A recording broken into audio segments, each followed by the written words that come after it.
ভারতের লোকসভা নির্বাচনকে সামনে রেখে বাংলাদেশে একটা রাজনৈতিক ট্রাম্প কার্ড সৃষ্টি করার জন্য ফরিদপুরের ওই ঘটনাটা ভারতের গোয়েন্দা সংস্থা রয়ের পৃষ্ঠপোষকতা ওখানে ঘটানো হয়েছে। পরিষ্কার এই পর্যন্ত যে এভিডেন্স গুলো বিবিসির মতো মিডিয়া প্রকাশ করে, প্রথমে বাংলাদেশের মিডিয়া ওইভাবে প্রকাশ করে এই ঘটনার ইনস এন্ড আউট মানব জমিন একটা সাহসী রিপোর্ট করেছিল।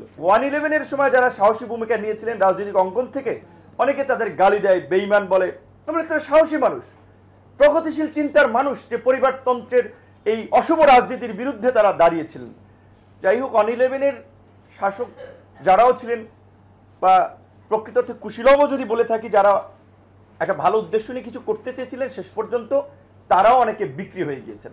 যেই কারণে ওই যে মোদির পাচাইটা ওই ঘোড়া কূটনীতির মাধ্যমে 7 ঘোড়া এখানে আইনা তার প্রেসিডেন্ট আর খায়েশ ব্যক্ত করে এসেছিলেন, যার ফলেই তো আওয়ামী লীগকে ম্যানিপুলেট করে সেই ইলেকশনের ক্ষমতায় নিয়ে এসেছিল। আওয়ামী লীগ ওই নির্বাচনের ক্ষমতায় যেত, এটা ট্রু, হয়তো এত ল্যান্ডস্লাইড ভিক্টরি হতো না, কিন্তু তারাও সহযোগিতা করেছেন। এবং সেই 111 আরেকজন দুর্নীতির বিরুদ্ধে ব্যাপক অভিযান চালিয়েছিল, আলোচিত না, লেফটেন্যান্ট কর্নেল মাসুদ উদ্দিন সাহেব, সেই আরেকটা কুলাঙ্গার না, জাতীয় পার্টির মতো একটা বাংলাদেশের পরগাছা, বাংলাদেশের আবর্জনা, সেই দল থেকে এমপি হয়েছে। তিনি 111 এর সময় দুর্নীতি আপনার দমন কমিশনের তিনি আপনার দায়িত্বে ছিলেন। তো এর দুর্নীতি নিয়ে এখন তদন্ত হওয়া দরকার।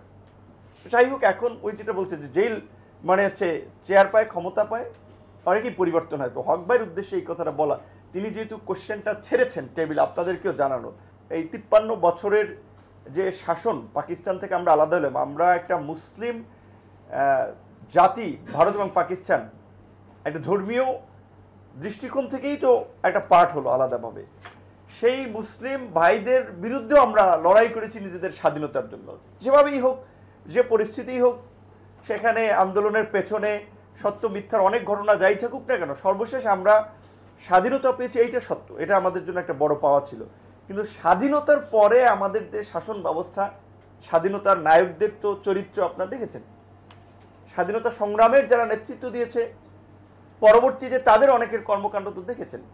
হক ভাই আক্ষেপ নিয়ে বলেছিলেন যে যেখানে ওই বিতর্কে গেলে অনেক আলোচনা হবে, যে আমি যদি ধরিও নেই যে কনস্টিটিউশনের যে বেসিক যে ভিত্তিটা ছিল, যে আপনারা বলছেন গণতন্ত্র, জাতীয়তাবাদ, সমাজতন্ত্র, ধর্মনিরপেক্ষতা, তো সেই সময়ের বামপন্থীদের আধিক্য ছিল, প্রাধান্য ছিল, ওই আমি বলেছি ওই বিষয়ে আমি নাই গেলাম। এই যে কনস্টিটিউশনের যে 4টা ভিত্তির মূল গণতন্ত্র, 53 বছরে কি এই দেশে কার্যকর গণতন্ত্র ছিল?